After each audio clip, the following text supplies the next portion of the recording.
Terence Crawford reveals the key to dominating Errol Spence Jr. What's good, everybody? It's your boy, Cardinal Reds. But let's talk about it. Alright, y'all. So, Terence Bud Crawford recently gave an interview, and he spoke about what he feels like he had to do to score the big victory against Errol Spence. What were the keys for him to victory? I wanted to break that down, give my 92 nickels on what Bud had to say for anybody listening.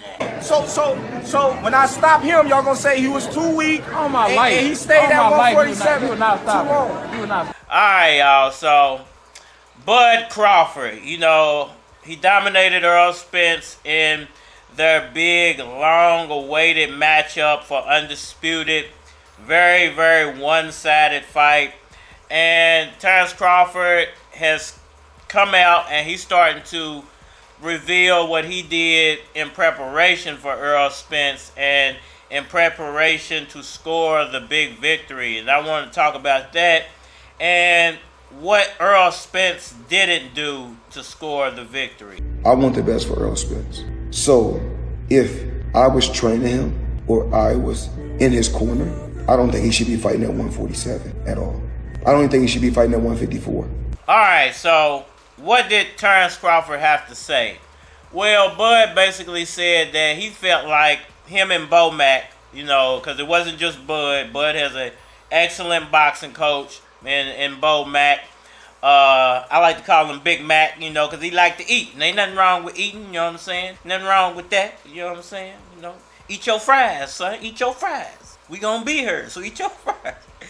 But he has an excellent boxing coach, and you know, him and Mac came up with a wonderful game plan to take down the truth, Errol Spence.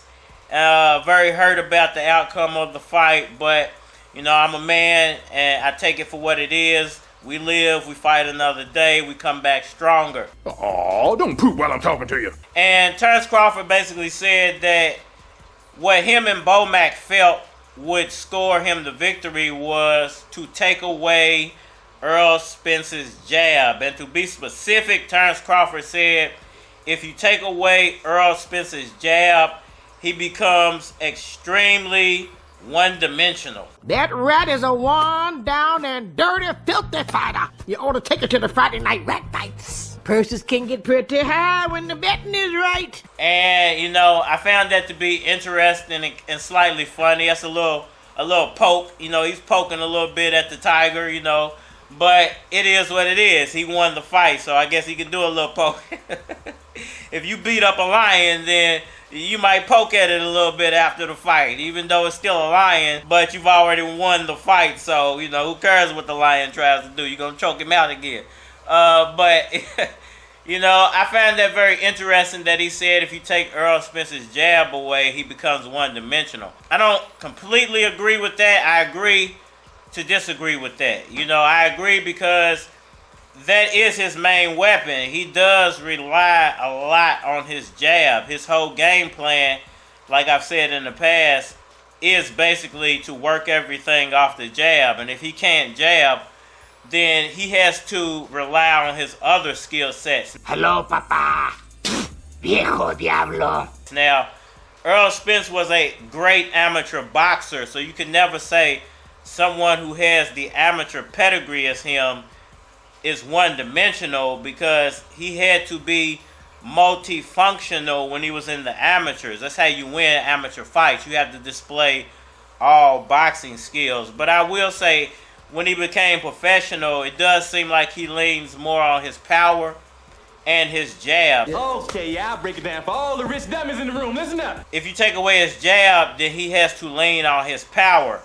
That's where the dynamic comes in. And that's what Terence Crawford did not speak about. He did not speak about the fact that Errol Spence basically had no power in that fight. He couldn't even, as the bigger man, keep Bud off of him. You know, when they tied up, Bud was pushing him around the ring like a little kid. So obviously the weight played a role. If you're gonna eat nasty stuff like this, I know it looks good and some of y'all like pork chops, but this greasy, nasty pork chop, do you realize that there's a gene in your DNA that routes this straight to your fat cells and it causes all sorts of unsightly conditions? Case in point, this woman is suffering from what I like to call jello arms. You notice the arm is taking on a gelatin sort of vibe and it's quite nasty. Now to my left, this gentleman has turkey neck, and to my immediate left, this woman is suffering from what we like to call saddlebag syndrome. This young lady is suffering from what I like to call tank ass. And Terence Crawford not acknowledging that just lets me know even more that that was a part of their game plan as well. It was to catch Errol Spence at the right moment, which they did, and to take away his jab, which they did, and they scored a victory, which they did. Now, you know, what did Errol Spence do wrong? You know, I think there was only one way Errol Spence would have walked away from that fight without an L. Well, I say there's two ways. And, you know, the first way would have been to slowly drop the weight. He should have known that if I'm walking around somewhere around 190 pounds, you know, from 180 to 190 pounds, then it's not going to be smart for me to immediately try to drop 40 or 50 pounds of weight. You know, it's not going to do my body any good. It's more than likely going to have adverse effects on my body. Tank ass. So, you know, that would have been the first thing if I was Errol Spence. When Terence Crawford called him and they spoke about making the fight, and this is the thing that I think a lot of people are hung up on, because they did speak with each other about making the fight. It wasn't some backdoor, you know, thing that Showtime did or PBC did. Those two guys spoke with each other and the fight was made. Now, I said in past videos that Terence Crawford came out of nowhere to make the fight. You know, he might have signed something or agreed to something out of nowhere to make the fight. And that is basically what happened, but Errol Spence knew in advance that Terence Crawford was ready to make the fight. The problem is, if Errol Spence was 180, 190 pounds when they spoke with each other, he already lost the fight. Not tonight, I'm your brother, I'm your brother. You know, there was nothing he was going to do to win that fight beyond, you know, pushing the fight out like 6 months so he can get physically ready for the fight. Like I was saying, everybody, where there's a will, there's a way, and there is a way we can turn these genes off. I'm talking about by taking a simple solution that helps reconstruct your metabolic cellular strands, thus giving you the appearance of, as they say in medical terms, gluteus minimus, or in layman's terms, an extremely tight, wonderful ass. Kudos to Errol Spence for saying, you know what, win or lose, we're going to make this happen. Win or lose. I don't care about the weight. Win or lose, I'm going to get in there and I'm going to do what I can, win or lose. So we have to give Errol Spence all the credit in the world. He made the fight. Terence Crawford won the fight. The second thing I could say that Errol Spence could have done to not leave that fight with an L was to just drop the title. Chuck and smooth flew the Coupe de Ville, skipped out, skipped to my Lou Rolls. You'll never fight. You know, if you felt like, you know, I'm 180 pounds, I'm probably going to lose this fight, it's not really a lot I can do, you know, because of the weight issue, then you should have known, like, hey, he's going to win anyway. Why not just drop the titles and make a fight at 154? Yeah, toss me out, loser. Now, as a fan, I would have chewed Errol Spence straight up for doing that. But, you know, if he would have came out and explained it, then I could have given him a lot more leeway.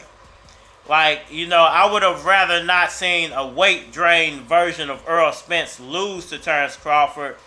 I would have much rather seen an honest Errol Spence just drop the titles to Crawford. He would have got chewed apart by the fans for that. He would have got picked apart in history for that. But if they could have made a better fight at 154, I would have been all for that, you know. And, you know, he wouldn't have had to go through what he went through and the humiliation that he's having to go through. But, you know, I do feel like I have to commend Errol Spence. And we shouldn't throw darts at Errol Spence because Errol Spence knowingly made that fight going in with basically a handicap. Life's too short, kid. I'm going on a permanent vacation. What are you talking about? We got one more fight. Not we, you. Why are you doing this? I said, why are you doing this? Because you can't win. This guy will kill you to death inside of 3 rounds. He's just another fighter. No, he ain't just another fighter. This guy is a wrecking machine. Hell, you ain't been hungry since you won that belt. Oh, what are you talking about? I've had 10 title defenses. That was easy. They was handpicked. He'll knock you in tomorrow. Y'all let me know what y'all think about all that down in the comment section below. Hit that like button for me. Share, subscribe. Holler at me on all social media platforms. Facebook, Instagram, YouTube, Twitter. But you're more than likely to get a response on the tubes, so holler at me over there.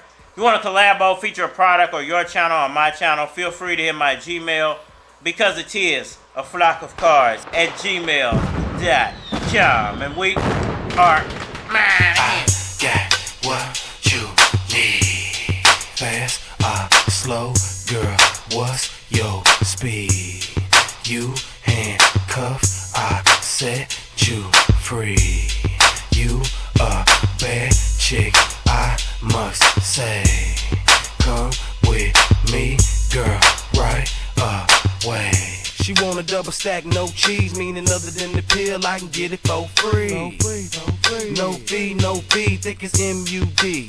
OMG, LOL, SMH. You come with me, then you'll be straight. I don't give a damn that the mother niggas hate. Turn around, let me concentrate. Yeah, they don't trip.